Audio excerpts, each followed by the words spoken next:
जैसा कि आपको कल इसके भूमि के उपयोग को प्रभावित करने वाले कारकों पर हल्की सी चर्चा की गई थी, लेकिन आज पुनः उसी के क्रम को आगे बढ़ाते हुए आपको भूमि के उपयोग को प्रभावित करने वाले कारकों का विशद विवेचन किया जाएगा। कल मैं बताया था आपको भूमि उपयोग को प्रभावित करने वाले कारक को मुख्यतः दो भागों में विभाजित किया गया। पहला भौतिक कारक और दूसरा आर्थिक एवं सामाजिक कारक। भौतिक कारक में पहला है भूमि का ढाल, दूसरा है मिट्टी का आवरण, तीसरा है शैलों की प्रकृति और उसमें पाए जाने वाले खनिज, और चौथा है भूमिगत जल की उपस्थिति।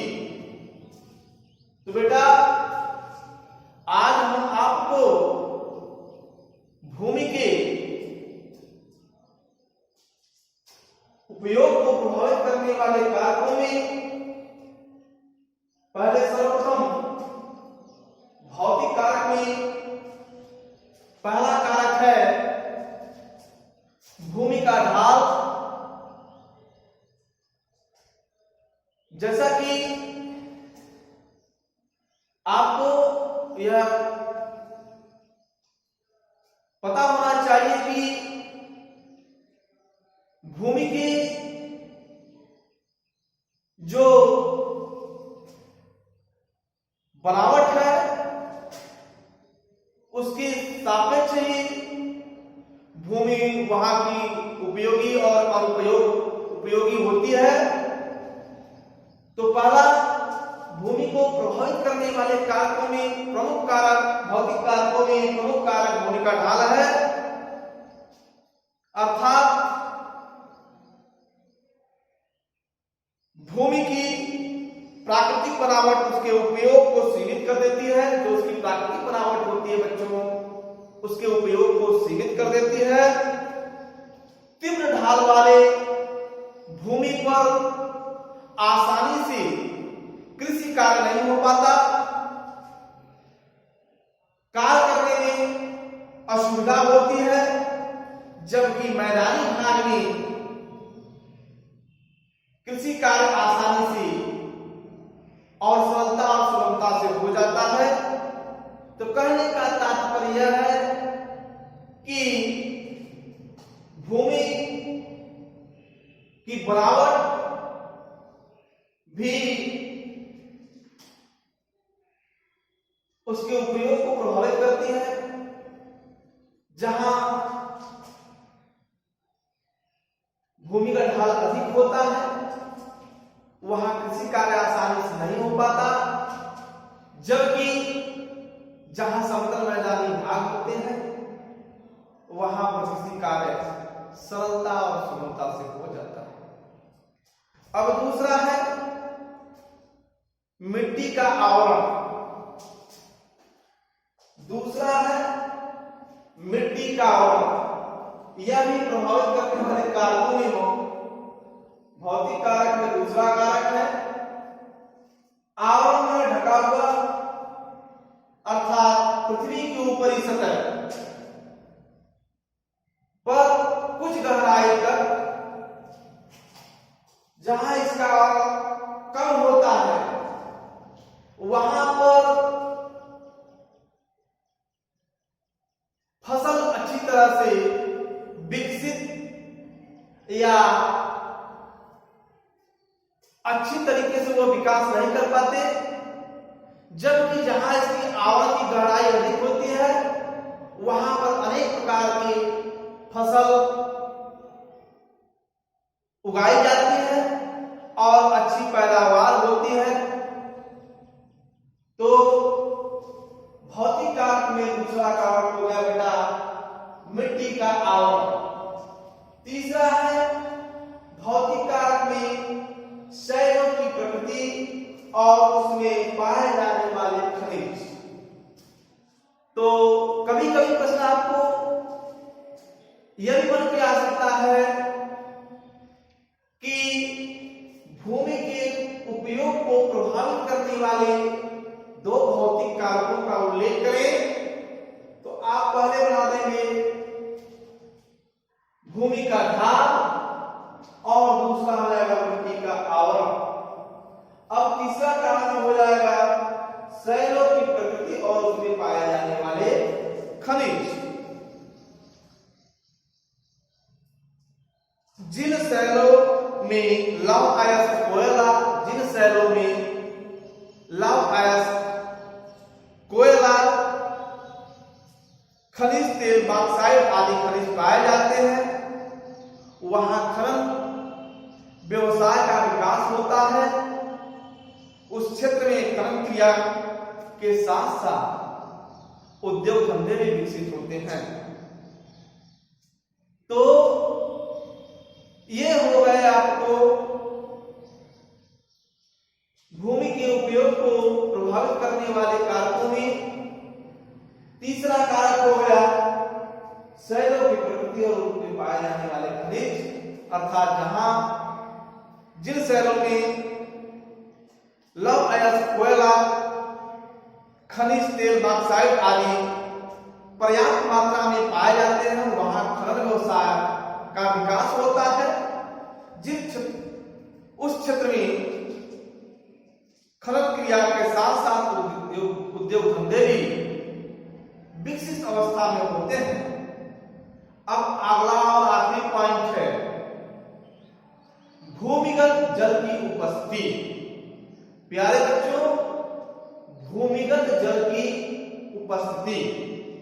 तो पहले हम यहां पर समझेंगे भूमिगत जल किसे कहते हैं, तत्पश्चात उसके आगे हम लोग जो है इसका विशद विवेचन करेंगे। कभी कभी यह क्वेश्चन बन में आ जाता है, प्रश्न अक्सर आ जाता है कि भूमिगत जल किसे कहते हैं। तो प्यारे बच्चों ध्यान से सुने, वर्षा का वह जल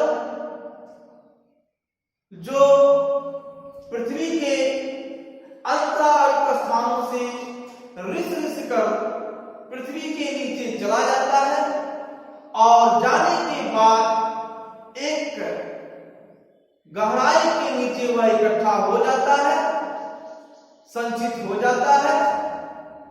उसे कई माध्यमों के द्वारा, जैसे ट्यूबवेल, पंपिंग सेट, कुओं, हैंडपंप आदि के माध्यम से भूमि के भूगर्भ से भूमि के सतह ऊपरी सतह पर लाया जाता है।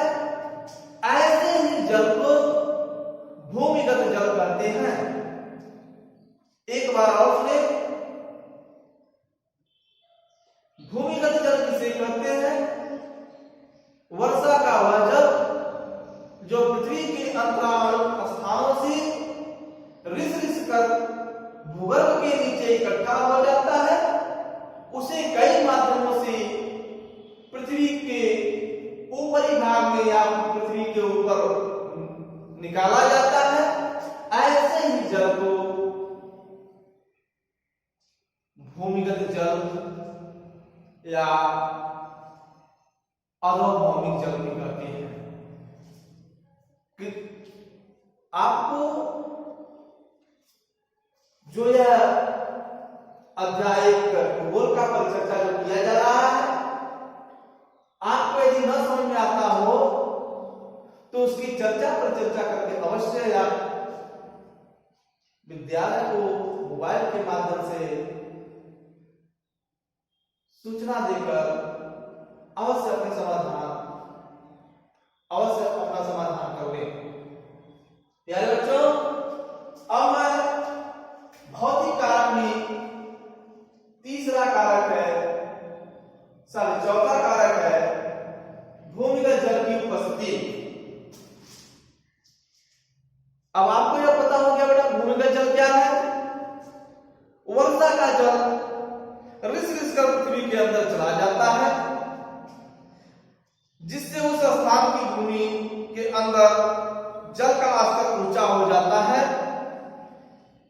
जिससे भूमि के नीचे पर्याप्त भूमिगत जल होता है, वहां की मिट्टी नम होती है, उसमें पर्याप्त नमी की मात्रा पाई जाती है, जिसमें विभिन्न प्रकार की वनस्पतियों का विकास और कृषि कार्य को करने में पर्याप्त सहायता मिलती है। तो यह हो गया आपका भूमि उपयोग को प्रभावित करने वाले कारकों में भौतिक कारक, और इन कारक भौतिक कारक मुख्यतः चार हैं: भूमि का ढाल, मिट्टी का, शैलों की प्रकृति तथा उसमें पाए जाने वाले खनिज, और चौथा आखिरी कारक था भूमिगत जल की उपस्थिति। प्यारे बच्चों, यह आपको 4 टॉपिक पढ़ा दिया गया, और यह प्रश्न ऐसे वर्ग की क्लास का है कि भौतिक पृथ्वी के उपयोग के 4 भौतिक कारकों का उल्लेख करें, चारों का उल्लेख करें, 2 पूछेगा 2 कर देंगे। अब आ जाइए भूमि उपयोग को प्रभावित करने वाले दूसरे कारक की ओर। दूसरा कारक है आर्थिक एवं सामाजिक कारक। इसमें पहला है आर्थिक स्थिति। इसमें पहला कारक है आर्थिक स्थिति। आर्थिक स्थिति अर्थात राष्ट्र की आय से है। देखिए, जो राष्ट्र आर्थिक रूप से संपन्न होते हैं वे अपने यहां अनउपजाऊ भूमि को भी आसानी से उपजाऊ भूमि बदल लेते हैं। जैसे जापानी अपनी ढालू भूमि पर सीढ़ीदार, अधिक लागत लगाकर अपनी ढालू भूमि पर भी सीढ़ीदार खेतों का निर्माण करके उसमें अच्छी तरीके से खेती का कार्य संपन्न करते हैं, और ऐसे कार्य करने में जापानियों को थोड़ी सी भी परेशानी नहीं होती। दूसरा है सामाजिक व्यवस्था। दूसरा कारक है सामाजिक व्यवस्था। किसी भी भूमि का उपयोग वहां की सामाजिक स्थिति पर निर्भर करता है। जैसे कि अफ्रीका के आदिवासी भूमि का उचित उपयोग नहीं कर पाते, क्योंकि वहां के जो भी निवासी हैं या व्यक्ति हैं अपना अधिक से अधिक समय आखेट अर्थात शिकार करने में व्यतीत कर देते हैं। वे उनके पास समय रहता ही नहीं है, वह भूमि का उपयोग कृषि कार्य या अन्य कार्य में नहीं कर पाते। और चौथा तीसरा कारक है जनसंख्या। भूमि का उपयोग में आर्थिक और सामाजिक कारक है। तीसरा कारक है जनसंख्या। जनसंख्या भी भूमि के प्रभावित करने वाले कारकों में एक महत्वपूर्ण कारक है। जनसंख्या की अधिकता भूमि के उपयोग को प्रभावित करती है। जनसंख्या की अधिकता भूमि के उपयोग को प्रभावित करती है। इसलिए बड़े शहरों में भूमि का उपयोग योजनाबद्ध तरीके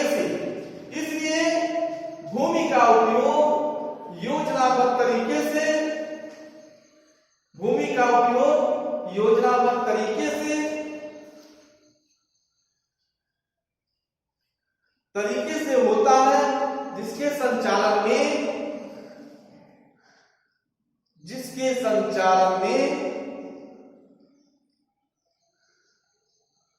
जिसके संसाधनों में अधिक प्रयोग से जीवन स्तर को ऊंचा उठाया जा सके। और आखिरी कारक है परिवहन के साधनों का विकास।